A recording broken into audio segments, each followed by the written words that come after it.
Coming up this week on Kiss My Collectibles, we talk with collector Greg York. Stay up to date with the show and subscribe to our channel on YouTube. Become a member of our brand new Patreon and receive exclusive updates and benefits.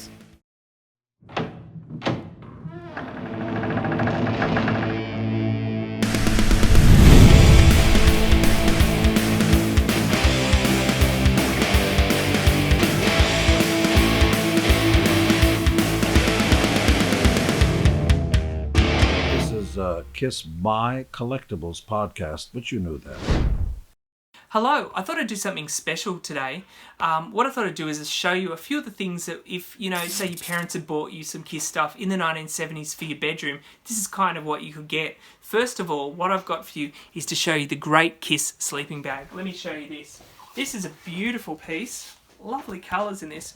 Reds, yellows, blues. It's very primary colour. Can you get in all the flames of the band? A lovely illustration by the band, and then a big Kiss logo down the bottom, reminiscent of the Alive 2 cover. It's got a lovely red inside it. Now, if we have a look over to the rest of the bed here, a company called AQ Industries brought out lovely Kiss sheeting here. Look at this, beautiful stuff. Again, more illustrations. You can come in and have a look a bit closer and see a great love gun illustration. They also brought out a pillow, and I haven't hung them up, but some curtains. Now you may notice this person in the bed here, and this is my daughter Lucy, modelling a lovely, let's show them, Kiss pajamas from 1978. These were great, and they came in 3 different colours, but then within those colours there was 3 different variations. Some of them had dark pieces on the shoulder, other ones had a stripes around the neck. But all of them had the same picture from the Marvel comics that was the same as the vest jacket. So if you were in 1978, you could have been here. This is what your bedroom could have looked like. But I will see you next time. Bye. Hello, everyone. Welcome to the next episode of Kiss My Collectibles. I'm one of your co-hosts, Jason Herndon, and with me, as always, is... Andrew Scambetti. I'm here again. Yes. And today, joining us on our next Kiss Collector expose that we've been doing. Collector Spotlight. Collector Spotlight, yeah. I even named that and forgot what I called it. So, is Greg York from, you're in North Carolina, is that right? Yeah, I thought this was the Culture Club Collector's Corner. Kiss. Get out your favorite George Michael items. Culture Club is Boy George. It's not even George Michael. I meant, yeah, Boy George. What was I thinking? So, Kiss Me Blind or whatever, Miss Me Blind or whatever those Blow songs Me Blind. Yeah. Anyway, Culture Club. I know Greg's in North Carolina because Greg and I are actually in the middle of a trade right now. So he sent me something and I sent him something. We don't have our stuff yet, so maybe on another episode we'll show it. Great. So, all right. So, yeah, I don't have anything. You don't have any new acquisitions to show? The episode's over? Okay, see you guys next week. Yeah, see you next week. No, I for the first week in a long time, I haven't gotten any Kiss items in the mail, so I'm a little disappointed. But Andrew says he's got some stuff, and he has something he wants to open live. What's that? Look at this. Look, he is on the Culture Club Collector's Corner. Yeah, it's Boy George doll. I noticed you have some. Is that some Beatles stuff I see in the corner back there too? All right, yeah. We'll talk. We'll get into that, and because you can talk about other things that you collect too. So, yeah, absolutely. But Andrew, show us what you got. All right, so if you watched the last episode, you know that after the last episode was shot, I did a Kiss brunch at a local bar/restaurant here, and gave away a bunch of Kiss tickets. But was also a really cool thing that they gave us is Live Nation did give us these cool little promo posters for the Cleveland show. Oh, neat. So, yeah, I thought that was kind of cool. So, I mean, they probably just printed them up on 11x17 paper, but it still came from Live Nation. I thought it was cool, so they gave me 2 of them, and really dig it. So, if you watched a previous episode, you know that I have a giant poster of just that shot with no date on it. Right. But anyway, very, very, very cool that they did that, and I'm very, very pleased about that. Sticking with concert advertisements, I want to show a very, very cool advertisement that I'm very, very proud to have in the collection because I've been looking for it for a long time. So I'm going to do my best to show it here because it's kind of big. So, but there it is right there. This is the newspaper advertisement for the Roosevelt Stadium July 10th, 1976 concert. And the coolest part is they spelled Bob Seger's name wrong. So I don't know if you- Hold it back up and hold it there for Yeah, a, I don't know, can a you minute see that? longer. Yeah, you'll get it's clear as day. Yeah, so I was able to frame it, and it's super cool, and I'm just really glad to have this in the collection. So let me just It's show very, you. very nice. Let me just Yeah, there you go. Hold it there for a second. So I got it from a collector through the page. His name is Tommy, and he is a poster on the page quite often. He sells very, very cool stuff. So this is in really, really nice shape. The only thing I did for this is I did cut off, because it was 2 pages, and I did cut the second page off because all the FAQs that I was reading about and how to store an old newspaper, it says it's worse for the newspaper if you Fold it. If you fold it, yes, but if it's also against another piece of newspaper. That's what I meant. If you put it fold it against, like if you put that behind it, it's gonna the ink is gonna Bleed. bleed through. So Yeah. there's so in there, I didn't dry mount it because they told me not to do that, but I did put a piece of acid-free tissue paper behind the newspaper and then a piece of cardboard. So they said Very that nice. and as long as it's stored flat, that they'll be able to do that. So It's a great looking piece for Yes, sure. Where are you thank gonna you. hang it? I'm not sure yet. Yeah, exactly. So getting back to that, I still have one more thing I want to show too that's new, but whenever I go through the collection and I'm looking for some things, and I found something cool. Do any of you guys know what this is? It's a Rolling Stone magazine. Okay. That All right. does it have Peter Chris's? It does. Yeah, It does. Peter So, Chris's advertisement. I Yeah. believe.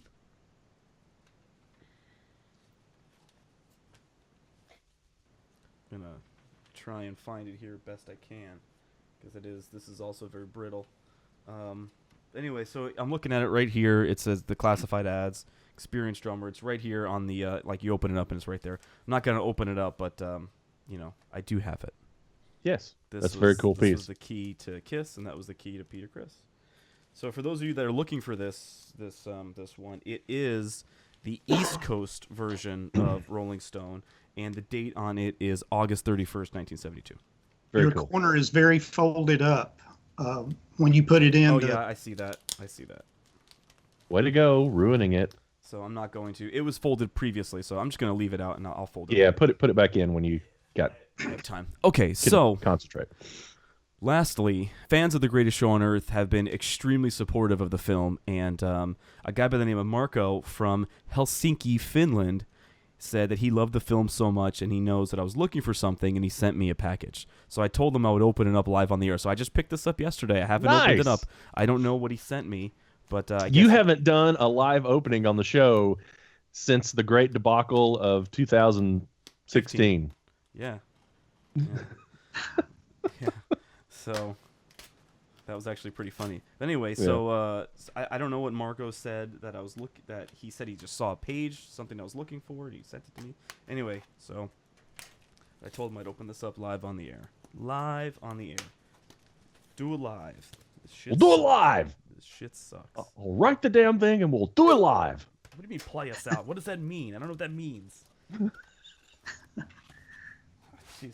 I don't even. Jeez. Okay. Is there anything in here? It's packed has very sent- well. I will say that. Sent you a box. He sent me a box. And I just want everybody to know how difficult it was for me not to open this yesterday Yes. when I picked it up. The suspense is killing us. I was going to say do the drum roll, but I have no rhythm, so I could. Jesus, this is like, I feel like it's, man. Andrew, can you do a drum roll while you're opening? Hey, that would be talent right there. Oh, I see. Okay, all right. I see what it is. Trying Well, the rest of us are on the edge of our seats. to this thing. I mean, The people Marco, listening just on audio are thumbs really up. enjoying this thumbs part. up, Marco. Okay, so, Psycho Circus tour book. Oh, nice. So hey, very very cool, and it's in great shape. Let's try to, because it's also in a bag, and the bag is taped to this little. Yes. Listen, if anybody is wanting to order any Kiss stuff, make sure you talk to this guy Marco, because he really this is some of the best packing that I've seen in a long time. sometimes you can pack stuff too well where you can't get it all out or off.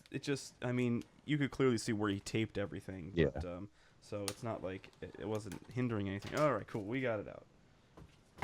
Yay. Then it's in a bag. I don't know why I don't have this one. Yeah, I don't either. I mean, When did you say you didn't have it? I didn't have it. Yeah. Hey, nice shape. Ooh, it still smells like it did, like Yeah. tour books used to. Very cool, Marco. Thank you so much for this. You're in the Psycho Circus. You're in the Psycho Circus, and it is the one with the live pictures in here. So there are still 2 other versions that I'm hunting correct. down of this. Just to if you Dodger wanna- Stadium. And, the Dodger Stadium. And there's also one with this yeah. that has no live pictures in it. Yeah. But hey, very very cool. Very, I very only cool. have one. I only have one of those as well, and I don't even know which one it is. So Yeah. Hey, Marco, very cool. Thank you so much for this. I really Awesome. appreciate this. very, very cool. All right. Well, let's move on to Greg. Greg, have you gotten anything lately that you would like to show as a new acquisition, Well, I do. other than your Boy George doll? That's all I had. No, I'm really big into the belt buckles, and only the 70s ones, though. I really don't want to get into all of the new ones that are out. But Sure. anyway, I got this one Friday, and it's not a licensed one, but it is Correct. from the 70s, and I didn't have this one, so I was pretty pleased to get it. But the one that I'm really stoked about getting, and I have been looking for it for a while, is the burgundy with the Ooh. gold lettering. Super hard to And- find. Yeah, and I've seen it go for crazy money a couple of times, but I got this one for $400, and I was just tickled to death to pay that. Yes. Yeah. That's And it's in beautiful, beautiful shape. It's a great, great piece and super hard. Some of those Yeah. alternate colorings of those 70s logo belt buckles are so hard to find. So hard to find. Yeah. One that I'm looking to upgrade is this one. Yes. I have this one, but it's in terrible condition, and I'm wanting to upgrade it. So anybody has an extra, I'm in the Is you in know, the market. In yeah, the market to buy. All right. and the All right. double platinum buckle. Oh yeah. There was It was actually, not to get off base on the buckles, but there was actually a newer buckle. I think it was in like 2003 or 2004. I used to have it where it was just the Kiss logo, and there was one that was kind of like a pewter finish, and there was one that was a very, very metallic finish. And I had both of them, but I wore them and I broke them because I wore them so much. But Yeah. but I mean, I still, if I saw those again, I would buy them again. They were really, really cool looking. Yeah.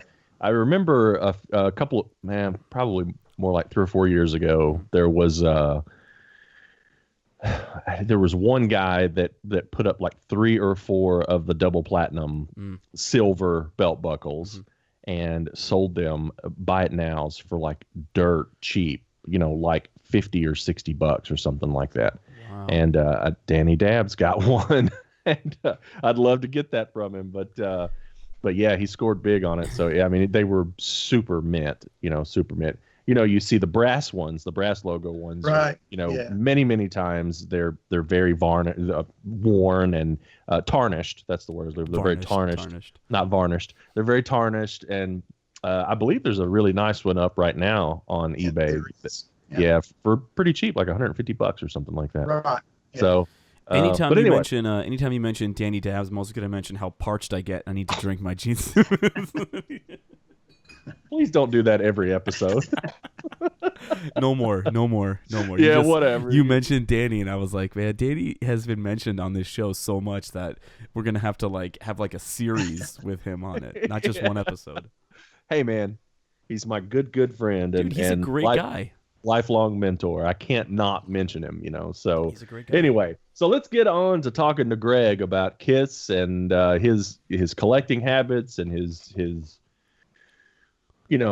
everything to do with the band. So, Greg, tell us how you got into Kiss. Yes. And that the story from the beginning? Well, the first time I had any contact with who Kiss was on the school bus. A friend of mine had a Cream magazine, and it had a little stamp size photo of Kiss, and telling about their new album.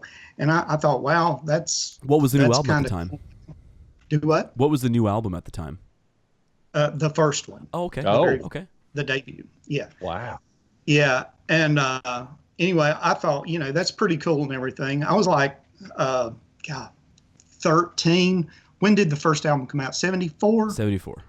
Right. So I was 13. And, you couldn't find Kiss anywhere, but they had that little thing. And like a year or two later, I was in a bootleg 8-track tape store, and this guy had Kiss Hotter Than Hell, in for sale. So I grabbed it and listened to it, and I wasn't real impressed with it at the first. I just wasn't.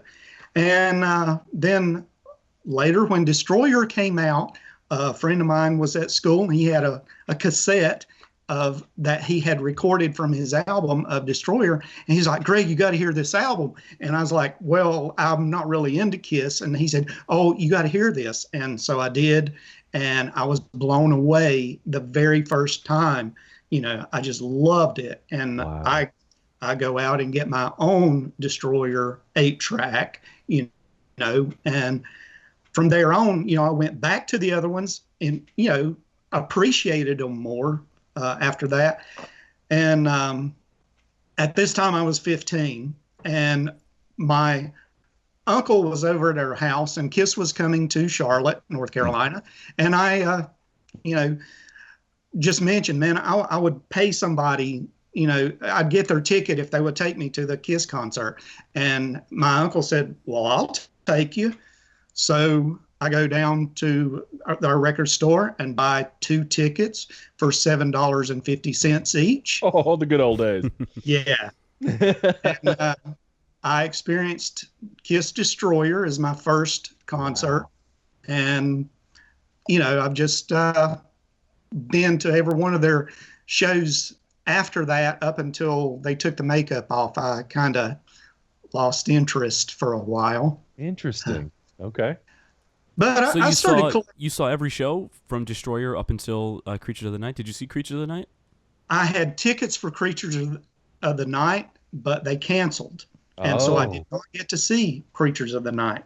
But I saw them numerous times. When they come around Charlotte, Greensboro area, sure. Me and a friend of mine, we always went to see them together. And I met my best friend through Kiss collecting. His name's Hal Childers. He actually, we met in high school, and he had these awesome photos from the show.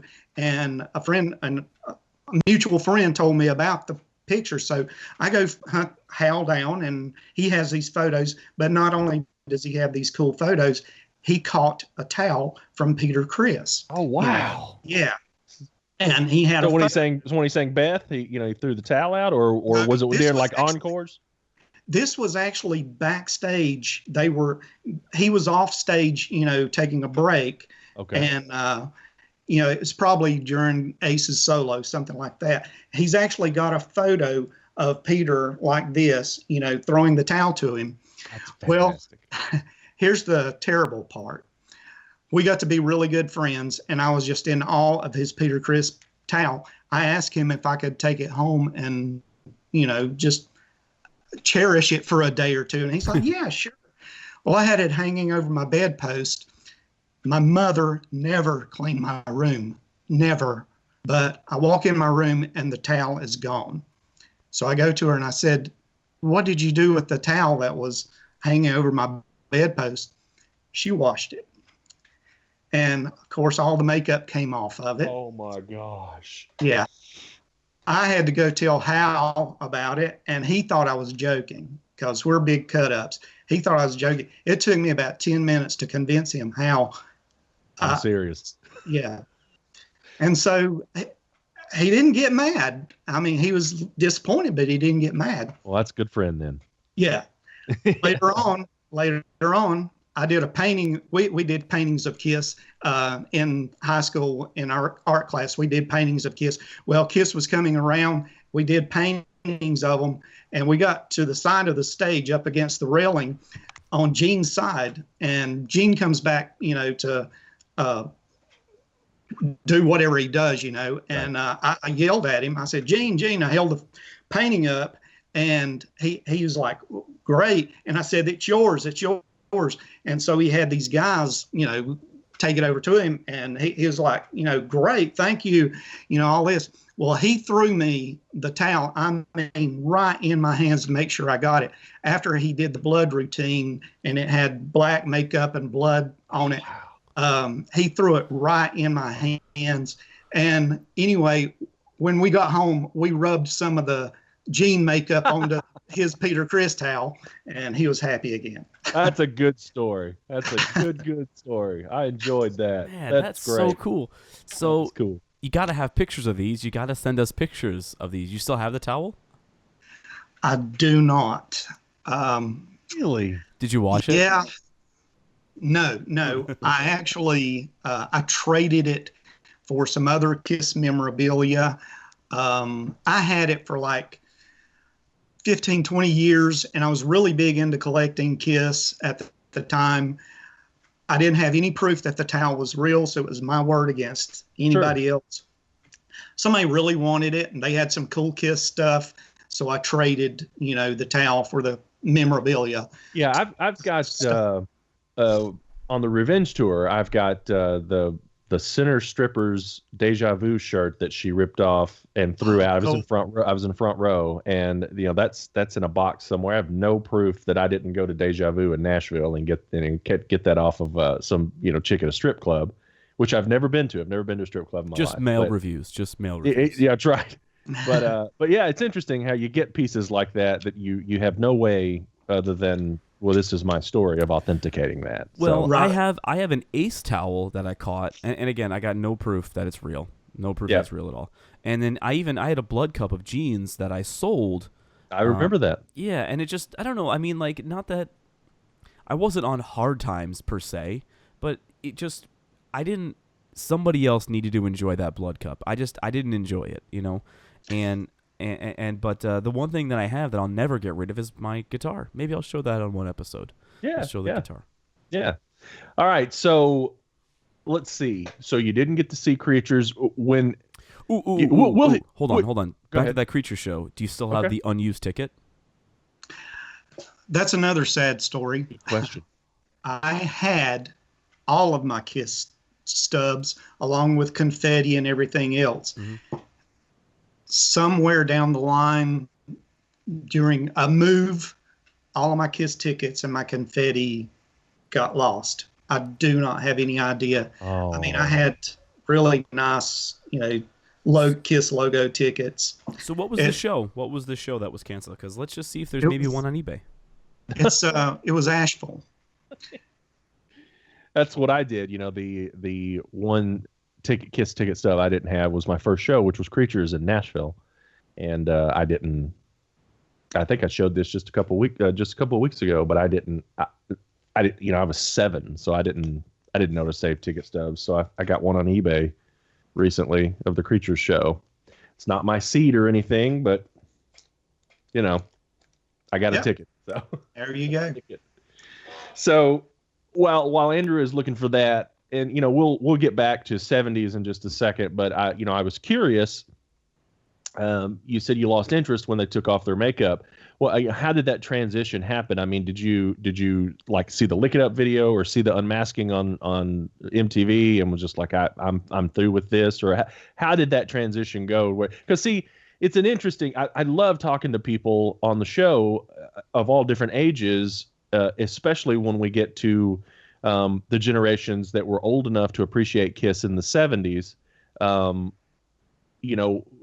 Talking to the people that got out of Kiss in the makeup period, because to me, I got into Kiss in the very late 70s, early 80s, and I've never experienced any time in my life where my interest in Kiss has waned, ever. Never, not any. Even when the shows were a little boring in the mid 2000s, I never. I just have always been just as excited, wanted to collect. I did sell a collection at one time, but I did start buying it all back, and I sold that collection for monetary purposes and this and that. So I'm just interested in hearing your story of how you went from being a massive Kiss fan to just not really caring about them much anymore, and then getting back into them. So can you walk us through that? Sure. I lived through the hype and glory Sure. of Kiss, and it was just everything Kiss. My art teacher used to go crazy because all we did was draw Kiss and everything, but we were so good at it that he couldn't say, hey, don't do it, because we did really, really good artwork and everything. Awesome. So, but yeah, I was really wanting to see the Creatures of the Night tour. I liked the album. I thought it was really good and everything. And it wasn't so much as them taking their makeup off as I didn't get as excited about the music. And the music was what got me into it to begin with, not the makeup or the show. That was just, fringe to me, extras. I liked the song Lick It Up, and my favorite song is Heaven's on Fire, but the rest of the music just didn't really click with me, and so it kind of waned. And I had a few Kiss items, from that time. I remember going into a Rose's store and seeing a big pyramid of Kiss lunch boxes, just a big pyramid. And I bought one, but I gave it to my little brother. And years later, I got it back because he didn't, have any desire to have lunch it. still in it? Yeah. Peanut butter and jelly sandwich. Just like crusty to the side of it, yeah. Yeah. But anyway, I had a few things. I had a set of Viewmaster reels that I went in Sears store, and there's Kiss Viewmaster reels, so I picked those up. But I didn't really buy anything else. I didn't start collecting until I started selling records at a flea market. And I started walking around the flea market looking for records to resell, and I come across the backpack, the Kiss backpack. I bought it for $4.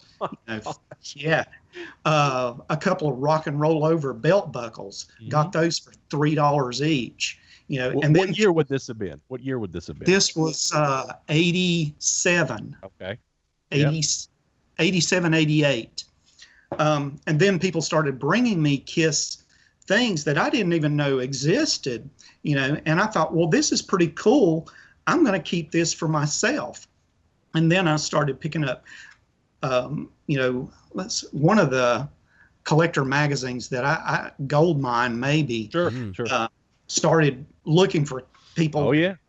That was buying and selling Kiss, and met up with Frank Caraglia through there, and we did some trading and everything, but Frank, you had to kind of watch him. So I got a really great Frank story while you're mentioning Frank.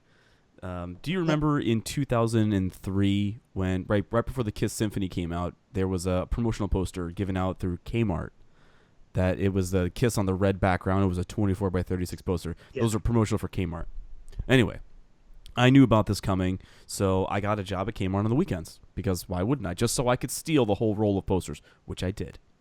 I stole the whole roll of posters and promptly quit Kmart.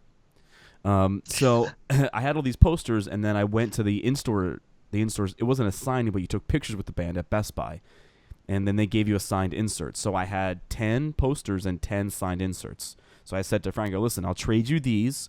I want couple sets of cards. I want the lunchbox and I want that. And he goes, sure, absolutely. Box shows up in my house. This trash can that he gave me in with all this stuff looked like you fell on it before he sent it to me. And then the inside was completely brown from all the rust, and I could not. I was so angry at him because first of all, say what you want about those Kmart posters. You couldn't buy them anywhere. Right. So I thought that I was like, well, this is worth it. And then also too, those signed inserts, which I never saved one for myself. I sold them all. You had to go to Best Buy to get them, and it was that lineup of Tommy Thayer and Peter Criss. So I was like, what? Why?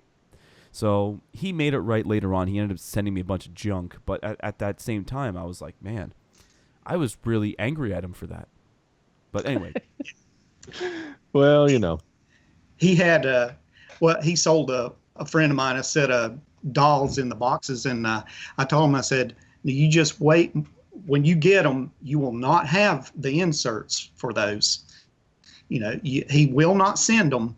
You know, and sure enough, the guy got the dolls in the boxes, and there was no inserts. So I told him, I said, you'll have to tell him, you know, you didn't send the inserts, and that's part of the deal.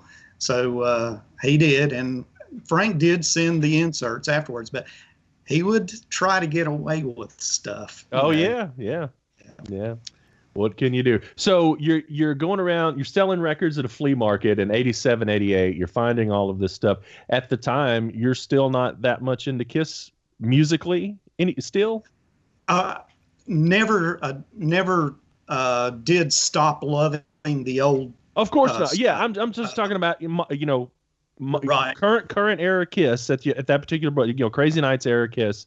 You're still not into them musically.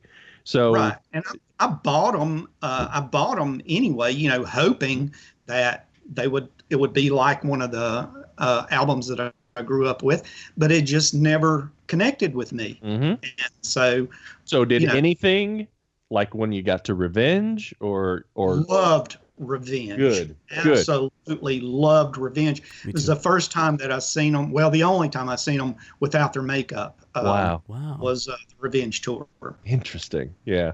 Boy, I love the Revenge tour. Loved it. Okay, so you're saying in let's see, you were talking about in Roses, you had, you know, the lunch boxes and all that stuff. So in the 70s, at the height of the original merchandising, other than a few pieces, were you not buying the merchandise? Were you not, you know, were you ordering pieces from the order forms or from the albums or anything like that? Or no, I didn't, and I really don't know why I didn't. I remember seeing the dolls in the boxes at KB Toys, and they were an astronomical $8 a piece, and I just could not see paying $8 a piece. You know, well, I didn't have the money. You know, right. $32 was a lot of money for me, and so I liked them and I wanted them, but I couldn't pay that. And the only other thing that I remember seeing was the tour game. I saw it at a market like Roses, a store like Roses, and I didn't get it. You know, I don't know why. I don't know why I didn't get it, but I remember seeing it. But other than that, yeah, I didn't see a whole lot of the merchandise out, and I never ordered anything from the order forms. When you went to the shows, did you pick up anything at the merch booths? Any tour books? Yes. Or anything? Okay. Always picked up tour books, a jersey, and a belt buckle anytime they had a new belt buckle or anything like that. But always a tour jersey and a tour book. Now, did you hang on to that stuff, or did you get rid of them, trade them off? You know, go through a period where you just got rid of all your Kiss stuff, you know, sort of thing? Well, I was not collecting Kiss at the time. I feel sure that the jerseys ended up being car wash rags. Wow. After I mean, it's life. It's what people do, right? You know? Yeah. I mean, after they're wore out, ragged and thing, and Kiss collecting was not a big thing like it is now. Right. So, yeah, I mean, I had tons of tour jerseys that ended up cleaning my cars. Hey, I got the Creatures of the Night tour jersey I was 7 years old, and I had a bad habit of chewing on my the collars of my shirts when I was a kid. With you? I don't know. But it was just a bad habit. I did it all the time, and I chewed that thing till it was gone. I cut the sleeves off of it. Wore it until it got holes in the middle of it, and then you just threw it away. Do you know what I used to do as a kid? What? I would eat, and then wouldn't use a napkin, so I would wipe. Yeah. But Yeah, all kids do that. But it gets funnier. It gets funnier. Remember, they'd be like, use a napkin, so I would wipe my face and take the napkin and then wipe myself. All kids do, silly stuff like that to ruin their stuff. I've told the story before. I got, the rub and play kit in probably 1981. I think I was in first grade. And it was like some clearance thing. It's probably Ben Franklin's here in my little town when it was still around. And I rubbed those things off onto the characters, and I took that thing to school for our class picnic at the end of my first grade year, and me and my friends were playing with them, playing Kiss Band out in the dirt, with those things, and it just got thrown away. I don't know what happened to that thing. I still have one of the ace pieces. I've actually written my name on the back of it in the first grade, so people knew that was my Kiss item. But the rest of that stuff is gone, and what do? You wear that, use that stuff. That's what it was sold for. It wasn't sold to be collected. So it's interesting. It's very, very interesting. I had a rub and play that I played with, and I lost, because you know how the rub and plays, they would have those little half circle tabs so you could stand them up. Mm-hmm. I was missing a lot of the half circle tabs, so my original rub and play, I made, I had one, and I traced it and made a bunch of those little, so I could stand them up. And then, of course, I was like, well, Peter needs more drums, so I drew more drums on the Peter. Well, you have no excuse, because you started collecting in the collecting era. We started collecting when it wasn't really we were just buying stuff. Well, I mean, like it was in the early 90s, or I didn't know. I mean, I was a kid. I was 6-7 years old. Like I didn't know. There was one day. I mean, can you imagine doing this today? Imagine this. I went to a Kiss convention, and coming home from the Kiss convention, my father purchased the cards, the rub and plays, the color forms, and a bunch of posters. And it was like nothing. It was like nothing. Yeah. That today would be a $1,200 day. Oh, easy. Yeah. And nobody knew. Yeah. It's crazy. Nobody it's knew. people like Greg York running the prices up on these things. I'm just playing with you, man. Yeah, it's madness out there as far as pricing now. Just madness, and it makes it difficult for me, because I'm a bargain guy. And I wanted to talk about that. I wanted to talk about the style of collecting, Greg, because I believe, because you and I have done some stuff, and I know you and Andrew have done some stuff. You've put some stuff up on the in the groups, in our Facebook groups for trade, and it's great stuff. But you're looking to upgrade your pieces, so you are a condition guy. I would refer to you as a condition collector. Is that correct? You want to get the highest quality you can of an item, right? Yeah. I hate seeing something that's not real perfect. It just kind of bothers me. Yeah. Just like this belt buckle, a lot of people would be, tickled to death to have this tickled buckle. to have that. Yes. Yeah. And it will be for sale if I ever get to upgrade it. But that bothers me. I can't hardly stand to look at my buckles because I know that one's in there and it's got that big chip out of it. Wow. I'm a conditioned guy.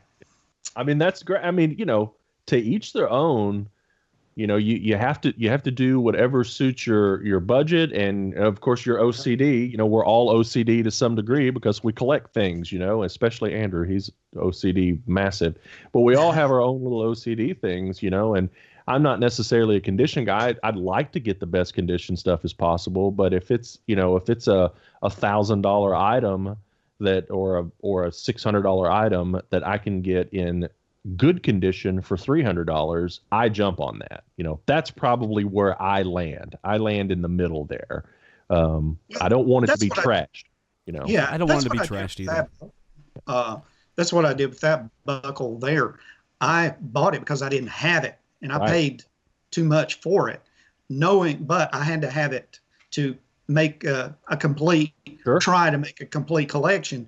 But at the same time, I'm like, because it's got a big chip out of it. Sure. So, well, why don't have you set any choice pieces aside that you want to show us and talk about? Sure.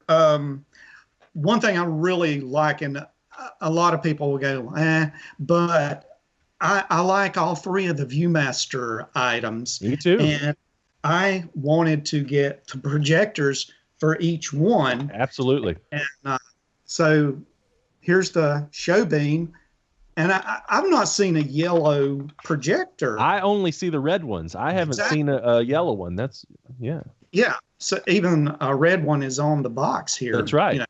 But so I was kind of tickled to get a yellow projector. I just missed out on a eBay auction. I bid, I think about, I don't know, $380, close to $400 for a show beam in the box.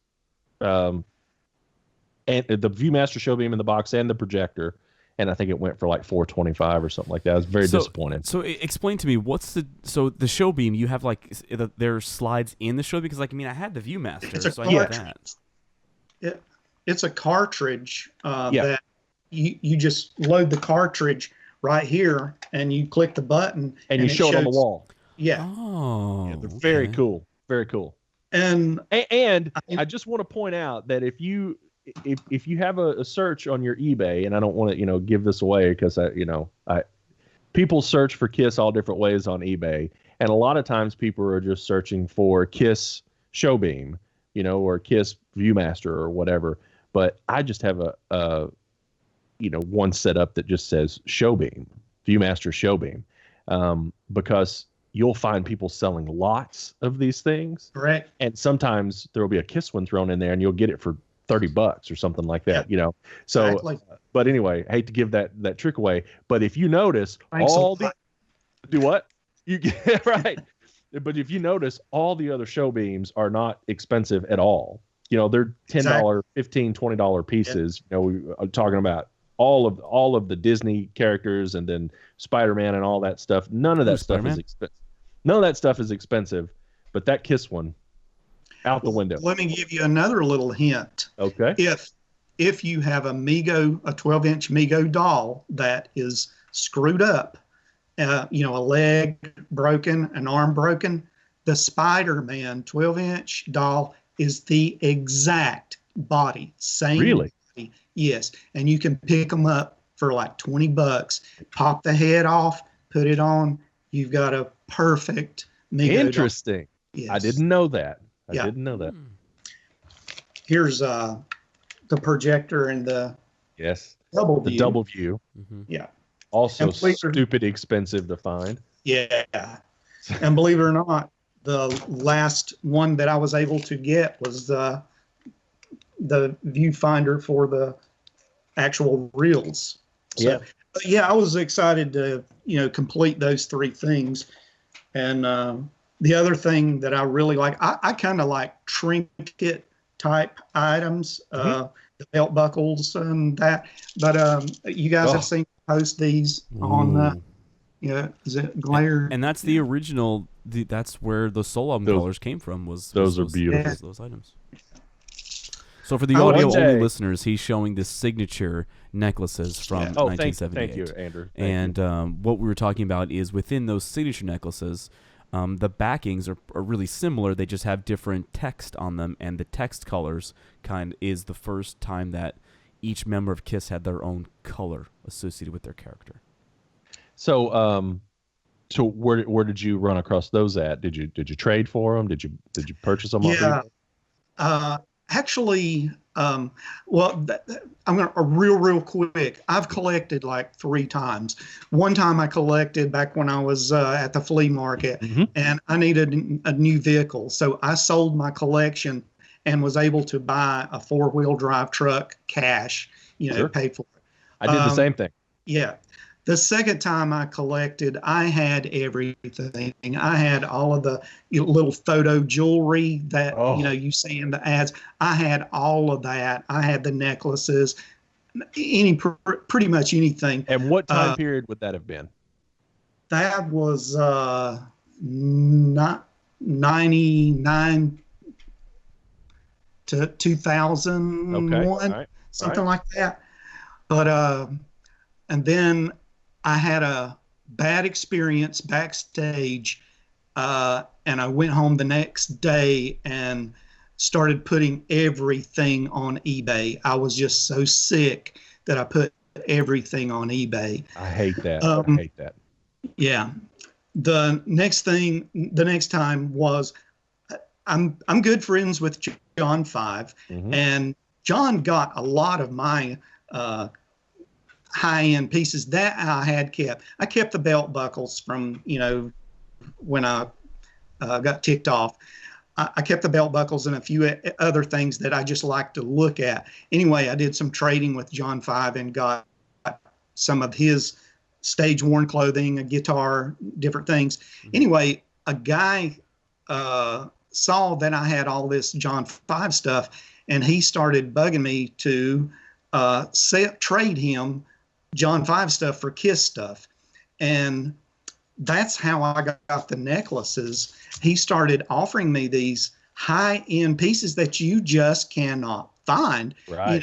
I got a sealed poster art set, a sealed backpack, all of these things I could not refuse, So he got some of my John 5 pieces, not all of it, but John's got most of my other stuff. So, and I ended up having some pieces. I had a house fire that destroyed a lot of my collection that I had kept. The fire totally took the whole top of the house, but soot damage in the basement where all my stuff was.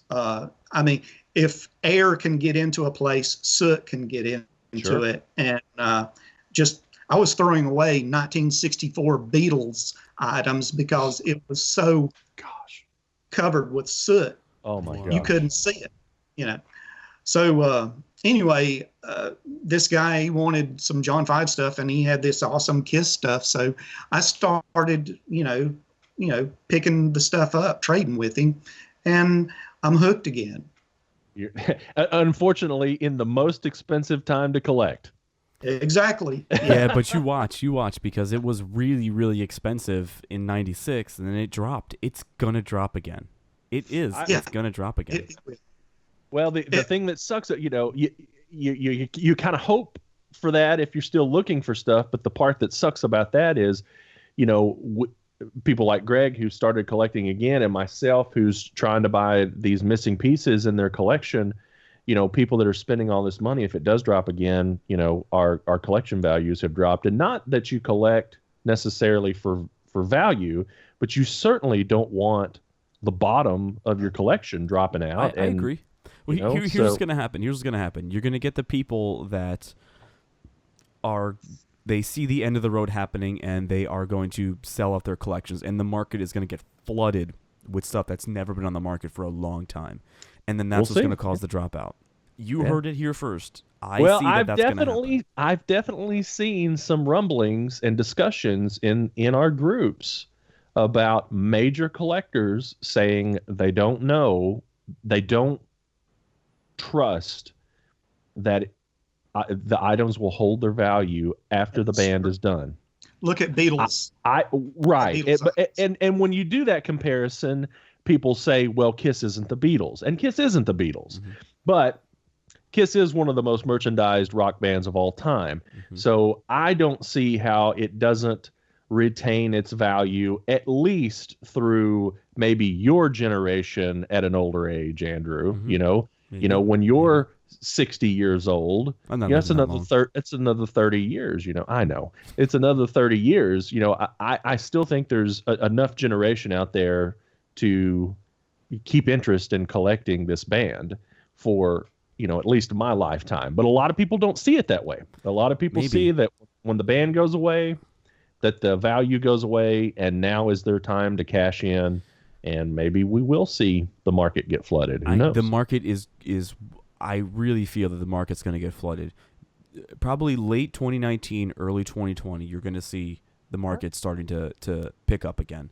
It will definitely be looking. And at first, the items are still going to be going for that higher price tag, but because people are going to be cashing in, this sold for this much, this sold for this much, supply and demand, it really is. So where there used to be one trash can on eBay, people are going to be like, he sold his, there's going to be 4, and then it's just going to keep ballooning to that point. That's just my educated opinion because I've seen it happen before. I have. Sure, it happens in all kinds of collecting, except for the Beatles. They're always valuable. So because they're the greatest band of all time.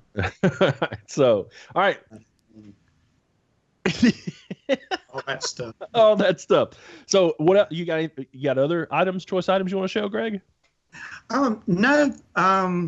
I can show anything that you maybe want me to show. But I just wanted you, I just wanted you to maybe show if you, had like a particular favorite item or something like that in your collection that you. The necklaces. The necklaces. I don't blame probably you. my favorite. Like I say, I like the trinket type stuff. So, if you ever do you have the stick pins with the signatures? No, I do not. I do not. That's another tough one to find. Yeah. I do have the stick pin logos. Yeah, I have that. I have that too. Kiss logo. Yeah. I have 3 of those and a bracelet, Kiss bracelet. Yeah. And the necklaces that come in the little jewel box. I remember that reminds me of a story. I remember this is pre-eBay. Some of my coolest stories are pre-eBay. But I was at a flea market and this guy had a complete display box of the Kiss necklaces with a full box of the necklaces. I had to pay a whopping $85. Oh my God. Yeah. Wow. Walked around there some more and found a Peter Criss necklace. I mean, not necklace, ink pen. This is when the ink pen was still $300. Yeah.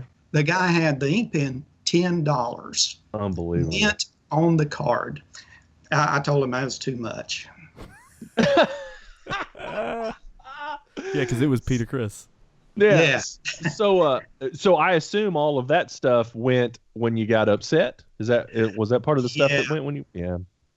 Well, no, the necklace box and everything went when I bought my vehicle. When I gotcha. needed a vehicle. And yeah. So let me ask you this, Greg. Sure. What's something that you don't have that you want? Yeah, what are you looking for right now? Because I know you're constantly searching for because stuff. people send me stuff all the time, and I'm looking for this because someone just recently sent this to me. And of course, I don't have the extra coin to jump on this, but somebody sent me a pinball machine right here in Cleveland, Ohio for $2,600 that has been completely internally refurbished, and the outside's been completely restored. And it's the most beautiful thing I've ever seen in my life. Why didn't you tell me about that? I'm telling you about it now. Do you want it? I had 6 of those in my basement one time. 6 pinball machines in your basement. Yeah. Sure did. So what's the And one? do you have any left? Do you have a pinball machine? No. I've got this friend, Robert Wagner, who did an awesome trade with me. He wanted my pinball machines so bad. And I collect other rock and roll memorabilia, right. And he made me an offer that I just could not refuse because I knew I could pick up another pinball machine at the time if I wanted one for around $600, Wow. But anyway, he got my last pinball machine, so I do not have a pinball machine at this point. He's wanting to sell his if you guys need one. Well, of course. Of course, does he want to do for $600? He probably would want $650 now. Yeah, but 6,500 is what he wants. Yeah. 6,500. No, I think you could pick it up for like 2,500. Well, that's the one here. The one here is 2,600, and it's beautiful. A lot of the lights have been replaced with LEDs. So like, That's what Danny did his. This is a nice piece. If I hadn't done the Gene Simmons vault last year, I'd probably been like, well, screw it. I'll do it. Let's talk about that afterwards, Andrew. I definitely am in the market for a pinball machine, especially How are if you it's going to get it? Me and Danny will drive up there and get it, or I'll have it crated. I'll pay a company to crate it and send it to me. Oof. It only costs about $400 or $500. No. I'm not saying that. I mean, because I've had drums crated before, and it's always like, they don't that would stress me out. Like driving up, I could see that. I mean, you guys could just rent a van with some moving blankets and stuff and grab it. But anyway, we'll talk about it offline. Andrew, I have moved those pinball machines many, many times. You're insane. You're insane.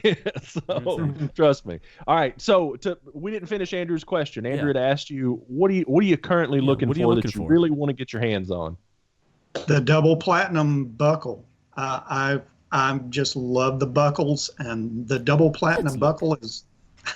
There's one on eBay. The guy's wanting $350 for it, and I am not going to pay that. Yeah, I see that. Yep. Yeah. But that and the other buckle, this one that's chipped. If I could get those, I would be doing cartwheels, and I've never done a cartwheel in my life. Ooh, there's a brass one on there right now for $34.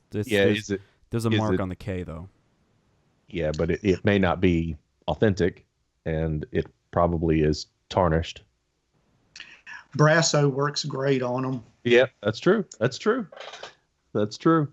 So, let's see. So the belt buckles, do you have a lot of the more elusive items in your collection as far as a coin goes? I have the poster art set, and the makeup kit. Ooh. Okay. Of course, some very rare buckles. All of my puzzles are sealed, which is kind of hard to find. Those are cool. Those are the next things that I think I want to look for to get in the collection. Do you collect? So let's say the makeup kit. There are 3 versions out there that you would want to collect. There's the error kit, with Peter Criss, with Chris's last name, and then there's the proper one, the correct one, and then there's the water soluble one. So there's 3 different versions. Do you chase those kinds of things, or is one version of it good enough for you? I am content with the grease paint one. I would not be content if I just had the water soluble one. Gotcha. I think the grease paint one is so much cooler. If a water soluble one falls in my lap, I'm going to keep it. It won't be for sale, but I am not out trying actively to find. searching for it. And what led me to that question was your Viewmasters. So there are multiple versions, at least 3 different versions of how the Viewmasters came. There's the Canadian version, and then there's like a fold out kind of thing that came. And then there's just the version that you showed that I believe is probably the most common version. Yeah, they're the most common. So you don't search those other versions out. You're content with having. I am content with this one, but I would love to have the fold-out version. I see. I have never seen one of those. I have had the Canadian version a couple of times, and this one I could not tell you how many times. But I have never held or seen anyone selling the fold-out one. Interesting. Yeah, it's tough find for sure. Tough find. Well, Greg, we've come to the part of the show where I always ask this same question because I think that there are 2 types of KISS collectors out there. There are the collectors of the merchandise, which you've shown, and you have a great deal of merchandise. Then there are the collectors that are music collectors. Jason's a little bit of both. I'm a little bit of both too, but I really I'm a huge unofficial recording collector. I'm a huge collector of, demos and all that stuff. Did you ever go into that rabbit hole where you were collecting unofficial recordings, especially when you could purchase them at record shows and conventions in the late 80s and the 90s? Honestly, I have not. I love having, the ones that were available to everyone. Like on the box set and stuff like that. Yeah, but as far as, having every show or, different recordings of the same song, no, it's not my bag. Gotcha. Even you wouldn't be even interested in purchasing or acquiring the shows that you went to? Oh, I would definitely love that. Yeah, any old 70s Charlotte shows or Greensboro shows, yes, I would love to have those. If it was Pro Shot I would probably be in them because that was back in general admission days, and I was always up front. You got there Always. early and you ran, right? Oh yeah. Yeah, Oh, buddy. That's the good old days. Yeah. yeah. I would not want to be that. I just I want to show up late. I want to sit in my seat, and I want to enjoy the show. Man, back in the day, Andrew, not only did you show up to the show early and you ran when they opened the doors and hope you didn't get trampled, but many times when you bought tickets, you were camping out the night before to make sure you were getting, tickets early. I've got a Gene Simmons towel if I wouldn't if it had not been general admission. But also too, like I remember it's almost 10 years ago now when the Foo Fighters came to town and the whole lower bowl was general admission. Then going up top to the other tiers, it was ticketed and you had an actual seat. And when I bought the tickets, they were like, "Oh, well, this is general admission, or you could sit right on the side." And I was like, "Please sit me on the side. I do not need to get trampled or whatever. I want to sit down. I want to enjoy the show, and then I want to leave." But I saw people just getting people were just like getting into it, and people were getting punched in the back of the head accidentally. And I'm like, dude, and even at that time, I mean, this is 10 years ago. I was like, 22, 23 years old. I was like, man, I'm too old for that. There's no way I can't survive down there. I do not want to do that. I was a small guy, and many, many times I was lifted off of the ground. People mashed so close together. My feet were not even on the ground. Luckily, I have always been very tall. I'm 6'4". I've been 6'4" since I was a sophomore in high school. And when I was going to all those shows and getting up front, man, I could keep everybody off of me. Nobody was lifting me up or anything. People were pissed because they couldn't see over me. It's funny because Jason's 6'4", then I'm 4'6". Yeah. So, when I met Jason, I was like, "Holy shit! Holy, this dude is big." Yeah. So yeah, boy, I had another question for you in my head. Oh, I wanted to talk to you about the other things that you collect because you showed the Boy George thing, and you've got the Beatles back there. You said you just collect other rock and roll memorabilia in general. What other kinds of? I mean, is it basically just like Kiss? You like to try to collect that merchandise of other bands that you enjoy? Yeah, and actually some that I don't enjoy. If it's music related, I mean, I'm not a Culture Club fan at all. But I will go on record saying that what was the album? Color by Numbers with Karma Chameleon. That record is really good from beginning to end. Are you out of your mind? Are you? No, nuts? I think it's a good record. I love Eddie's pop. So anyway, yeah. So go ahead. I mean, I have a Duran Duran board game. I'm not a Duran Duran fan. I'm a huge fan. I love the Beatles, and I have quite a bit of Beatles stuff from the '60s that luckily I had in a display case, and the soot did not ruin everything. My Paul McCartney model, the box cover, was totally destroyed, but I did find another box top. The guy was selling just the box for on eBay for the Paul McCartney model, and I was able to replace that. But if you could see these tubs, since the fire, I have not been able to display all of my stuff the way I used to. I used to have a long wall that I'm looking at right now that was just shelves and shelves and shelves of rock and roll memorabilia. I don't know if you can see these tubs. Oh, wow. Holy crap. All of that is full of rock and roll memorabilia. Very nice. So are you in the same house that caught fire? Yeah, we rebuilt. Wow. Wow. And how long ago did that happen? That was 4 years ago. Oh, wow. Man. I hate to hear that. Yeah. What caused it? Was it like electrical or something? We had this power strip on one wall, and it started fire. We had a lightning storm that day, and it was really, I mean, I don't know if God did it or what, but a friend, it was in the middle of the week, a friend calls us and say, "Hey, we've got some extra hot dogs. Would you guys like to come over and, have a hot dog or two?" That never happens, and there's never like, extra hot dogs. There's always the exact amount of hot dogs that you need.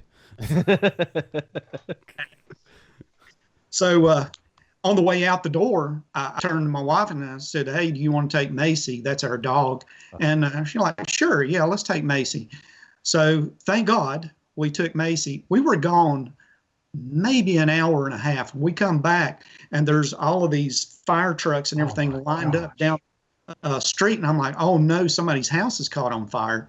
And we get on down the road and we see that our house is gone. And I had a ton of memorabilia upstairs that, was destroyed. I got to meet Motley Crue one time, and I had their Helter Skelter picture disc signed by all of them. It was the only thing I had signed, and it was just melted, on the wall. Yeah, but even beyond that, I'm sure you lost all sorts of family things that are way more important than that stuff. Yeah. I'm so sorry to hear that.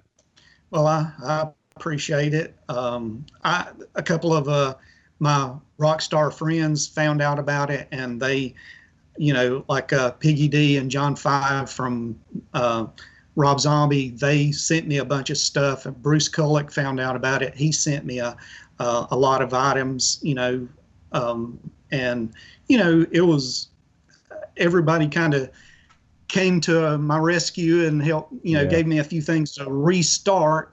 Plus, our insurance company could not have been better. They said, "We have never dealt with anybody that collected rock and roll memorabilia. You're going to have to be our expert." And if I told them, I said, I had these boots worn by John Five. I could sell them for $1,200. They gave me $1,200. See, that's amazing, because what insurance company was that? Amica.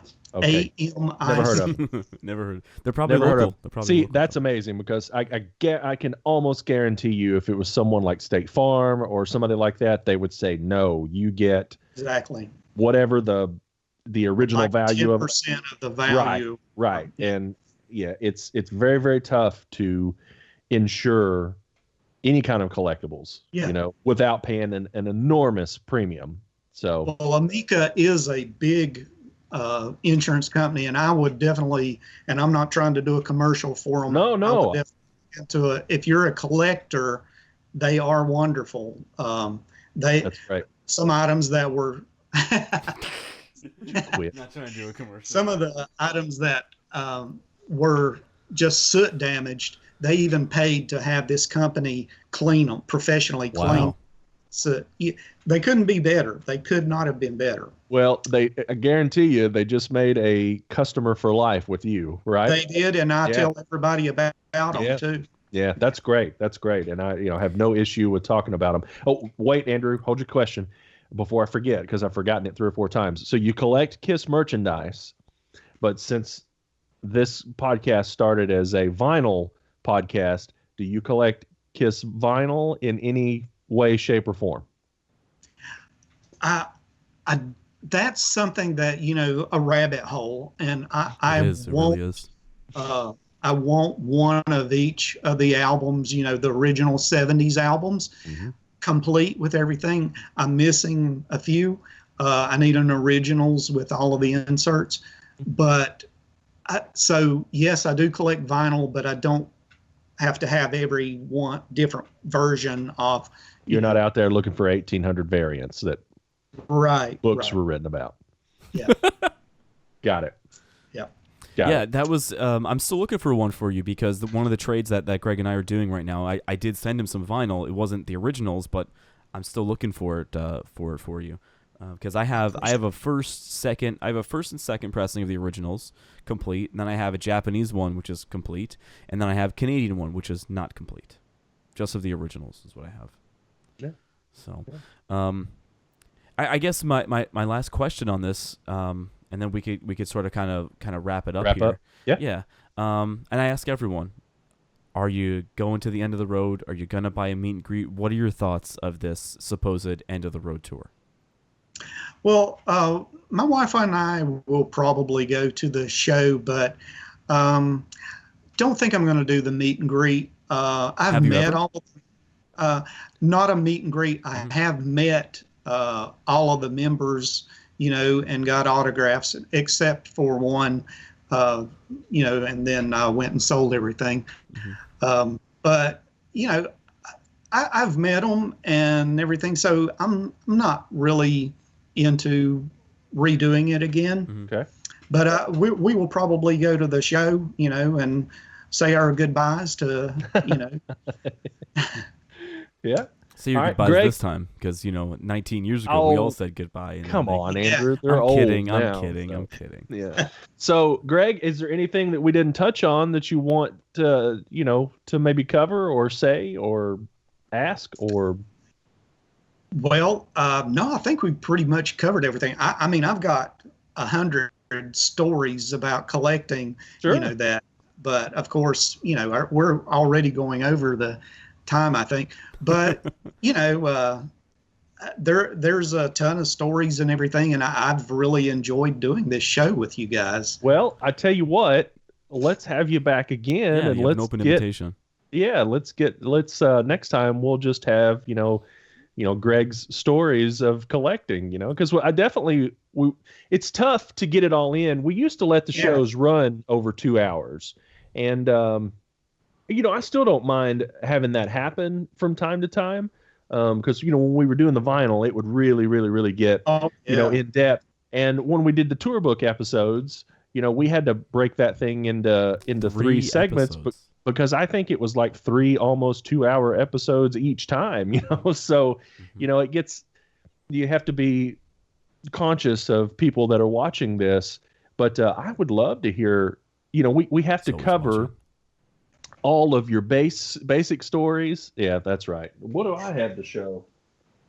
I don't have anything to show. So we have to cover all the basic stories of how you got into things and choice pieces and things like that a lot of times we don't have time to just really delve into individual stories. But I would love to have you back to talk about more of those things if you want to come back. Sure. Yeah, you have an open invitation. It was fun. Yeah, let's do it again. Okay, well, Andrew, you got anything? No, I was just admiring this large Peter Criss print from Len D'Alessio and just, how cool We've it actually seen is. it for years, man. I know. Not years. I mean, remember I used to have the Superman curtain and I took that Oh, that's down. right. I forgot about that. You're right. And then now we got this. That's right. So, and I'm just admiring my mess. Hey, see the boxes are gone? Ooh. Remember there were boxes there. I can't. Threw I them almost away. can't with you. I can't. With you. I just can't. Hey, you had asked, you had said something about your Mego dolls you got off of me. Yeah. They're all muscle. They're not, I don't know if you've had time to look at them, but Yes. I do not like the skinny ones at all. Yeah. So I don't deal with them. But those are all muscle. That's right. version, The dolls that I showed, was it on the last episode? Yes, I think the last one. Yeah. Yeah, I got the gentleman I mentioned I got in a trade with was Greg. So, Yes. and I really appreciate it, and they will absolutely Stay if in a I box ever piled up stay in a somewhere.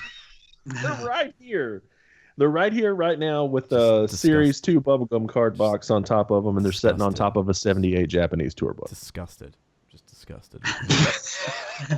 And what do I always say about myself? You're I'm a lazy. lazy piece of shit. So, Yeah. Well, Greg, Yes. thank you, man. Thanks we so much for really coming on. enjoyed it. Thank Yeah. you for It was a lot of fun. Yeah, man, and we definitely want to have you back to tell some more collecting stories, because I'm fascinated by finds in flea markets and stuff like that, because Me that's too. where we all used to search for that stuff, Yep. in junk stores and flea markets and all that stuff. So I love those kinds of stores; they're the best. But so thanks, Greg, for joining us. Sure. Thanks, Andrew, for annoying me, and you got it. we will see you on the next one.